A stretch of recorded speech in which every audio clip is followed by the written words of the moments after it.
Welcome to Buddha's in Your Landfill.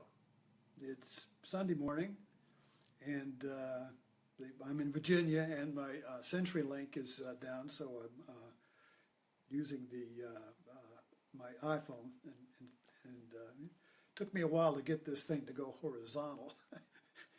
Had to find out. Anyway, that's another story. That's another trail.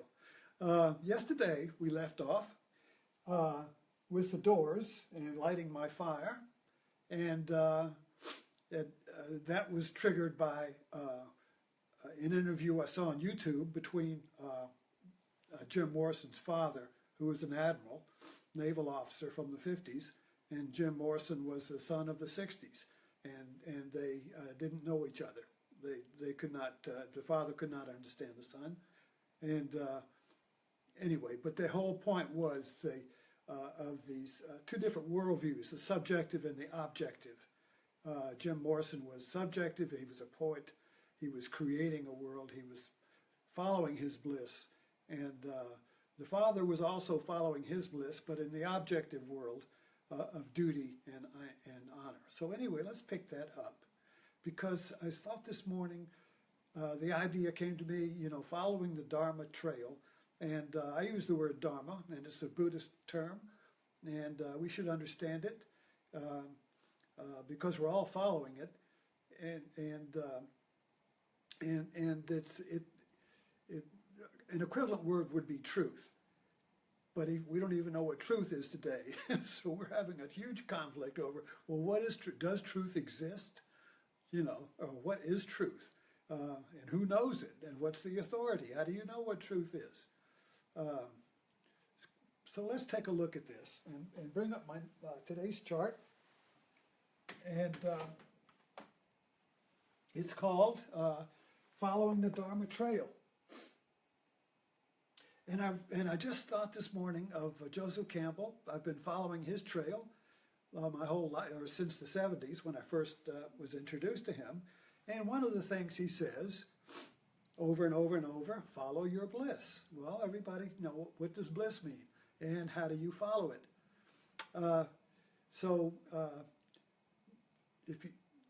One of the best movies, all of our movies are about following your bliss. And Indiana Jones is a good example of a hero, journey of the hero. The hero is the self, or the person who is following the Dharma Trail. Now, the point is, let's look at my map here. So here's our little fella with our split mind, and there are two trails in front of him. There's the outside trail, which is the trail in the world. Your jobs, people, marriages, everything is external. Things, people, events, experiences. It's all external. It's the objective world. And when we grow into this external objective world, it's kind of like a womb. We are educated in it as a child. Our mother tells us what everything is. Our father tells us how to operate in the world, how to become successful. So the parents are our guides in the external world. And if you're and the father will be he is mythologically, the father is the guide into the womb of the external world, and the mother is the guide in the internal world of the child, and the internal world, the subjective world. So you have the guide in the subjective world and the father as the guide in the objective world. So there are two worlds here, and they appear to be separate. The external world is the hard reality of the external world, and we have to go to school to learn how to operate in it, and we have to get skills, and there are dreams and everything. And then there is the internal subjective world, which we could say our feeling world. What do I, so there's the I, the subject, the me, And then and this is always in conflict with the external world. So we're always bumping up against. You can look at these like two snakes, or two streams. They are both going towards what? They're going towards the one, which you could say would be mythologically the promised land, or over the rainbow. Okay, that's the Wizard of Oz was going towards over the one that's over the rainbow. And there are two trails, and they are like two meandering streams, and they keep rubbing up against each other because there's a gap between them. There's always this gap between me, my personal inside subjective world, and the external world. So we always say, well, they don't understand me. Nobody knows who I am. Nobody loves me. Nobody accepts me as I am. And I think I talked about this the other day. This is the conflict between the cosmic, it's a cosmic relationship of the Son and Father. And by the Son doesn't have to be, it's not a gender. It's just that we don't have a noun that covers both genders. So this wanting the Father to accept me, you see, is basically wanting the world to accept me. So there's these two streams. So they're both going, because I'm on this path, you see. These two paths are me in the external world and me in my internal world, and I'm trying to get them to be one. But one is always in the future. I've got to get to it. And the distance between these two streams is measured by suffering.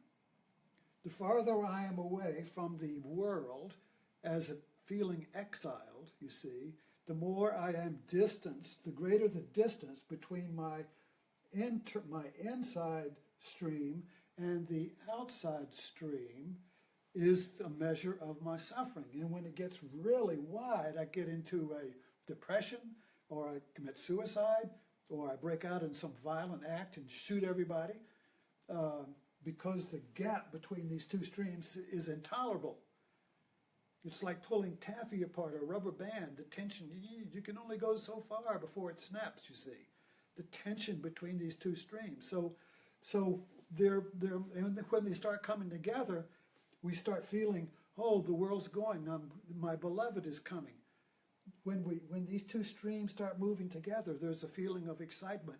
There's a feeling of meeting the beloved. And this is the bliss Joseph Campbell was talking about. It's kind of like feeling when the two streams are moving towards each other. There's a gathering feeling of arriving, of finally becoming one, finally meeting, and we experience this as the beloved. The beloved is the one, you see. But we experience it as two. So even romantic love, you see, is the one. When we get into romantic love, these two streams come together. You are the other, and the other is you, and you're one stream. And then they separate, and the romance falls apart, and everybody starts wondering what happened to the romance. But the movies are all about this, of the two streams coming together, either represented metaphorically by two different people coming together, but it's really about the two streams in me, the objective and the subjective stream of my mind, which I kind of like draw with this little split mind here. So we're constantly trying to bring our two streams together. George Costanza in Seinfeld was all about that. He was always trying to get the parking lot. Whenever he got a green light, whenever he got he was, oh, thank you, Jesus. God loves me today. I'm one today. The world and I are one. And the movies also portray this when, I can't think of the movie now, but when suddenly all the lights are green, suddenly everything works, you're one with the world. The world, that's the MacGyver principle. MacGyver is a metaphor for having the world provide him whatever he needs when he needs it. Indiana Jones, whenever Indiana Jones is in a fix, there's a limb, there's a rock, there's something, there's a whip, there's something there. The world this external outside stream gives him what he needs to get out of a fix, because they're one, you see. And so Indiana Jones is a great metaphor for following your bliss, because the treasure that he's seeking is the one. So he's seeking the one, and he has to read a code, a treasure map. He has to figure it out intuitively. He can't figure it out logically because it doesn't make any sense.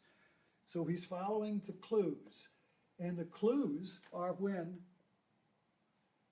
these two streams touch. See, isn't that interesting? When the two streams touch, there is a clue, or you have a brilliant idea. When insight and outsight come together, that's the external stream and the internal Dharma. The Dharma is two streams. When the external Dharma of the world and the internal Dharma of me touch in their meandering, you have insight. You have a brilliant idea. That might start a business. You see, that might be a relationship. That might be a teacher. That might be a book. That might be a movie that you see. Anything. These two streams, when they touch, there is a moment of oneness. And that oneness is one. That means it's whole. So in these touchings of the two Dharma streams, there is a whole, an idea, and an idea is the one without a second. It's not a brilliant idea is always associated with light, but it is a one idea that has no doubt in it.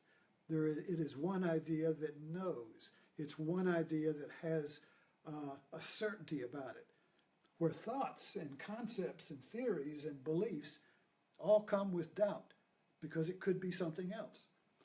So this is not an intellectual brilliant idea, but it could be translated into the intellect. But the idea itself is when these two Dharma streams touch. And the path of the hero is to make them touch more and more and more. And you arrive at awakening is when you arrive at the place where the trails are one. There's no longer a sense of me separate from the world, you see. So these, you can have, I think in one of my talks about the sinkhole, that experience of being one with the world lasted for a week or so. And then I spent decades trying to find it again. So then it became the promised land. Or it was the garden in the path. I wanted to restore the garden or get to the promised land, but either way, I was in misery.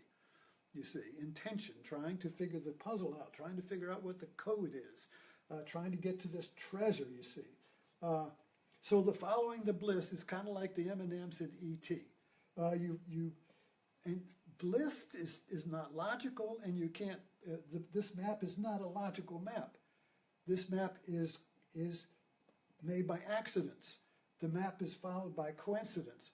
The map is followed by miracles, by freak things. It's not logical. The logical path is always going to be straight, and it's not going to lead you anywhere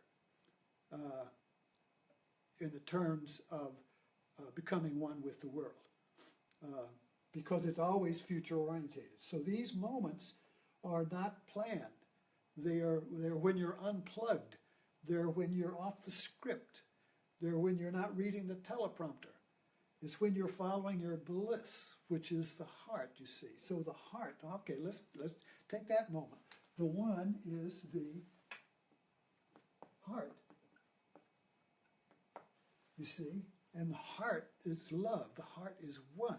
But the mind is two. The mind is I and it.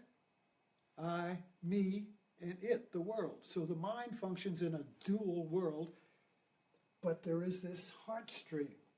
So let's look at this. This we can change this to say the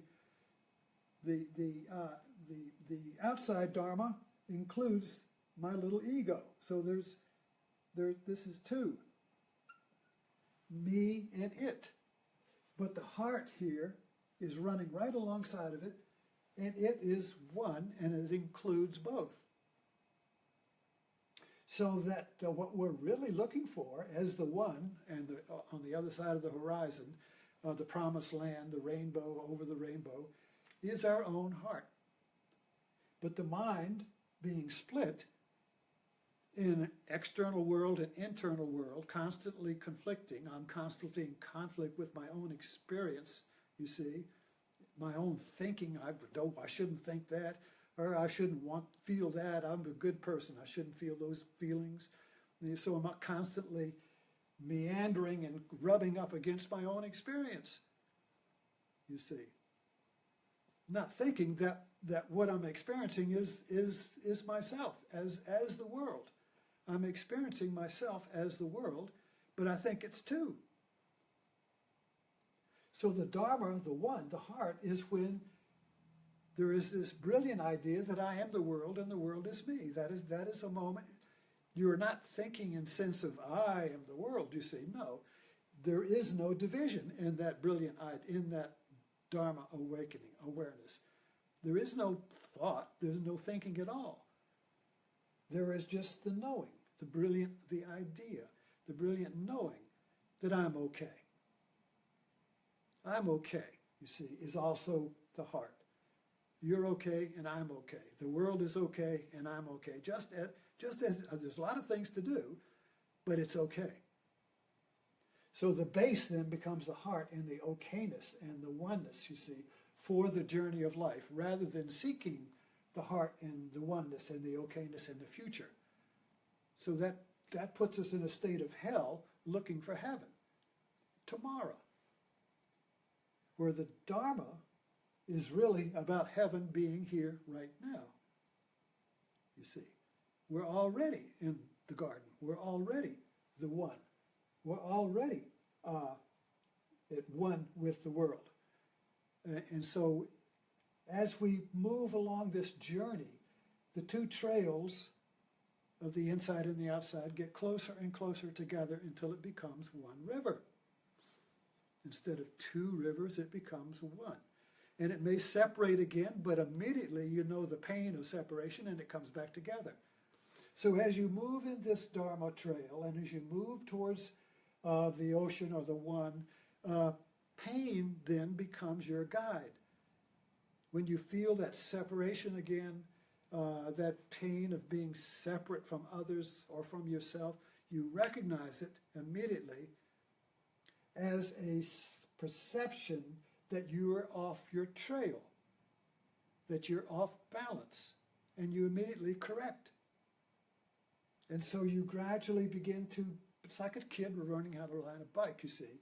When you start out, you're just all over the place, falling down everything, and gradually you learn to correct on the go. You adjust on the go. Life is dynamic. It's not static. It's not a flat map. It's a GPS map. And we learn to adjust on the go so that when we become one with the world, we're in balance with the world, no matter what happens. The internet goes out, the cat pees on your foot, you get fired, you get cancer, whatever happens, you're in balance with the world because the world is one and you're one with it. And that's it, you see. So let this be your Buddha in the landfill, and we'll pick up this Dharma Trail tomorrow. Thank you for showing up on this Sunday morning.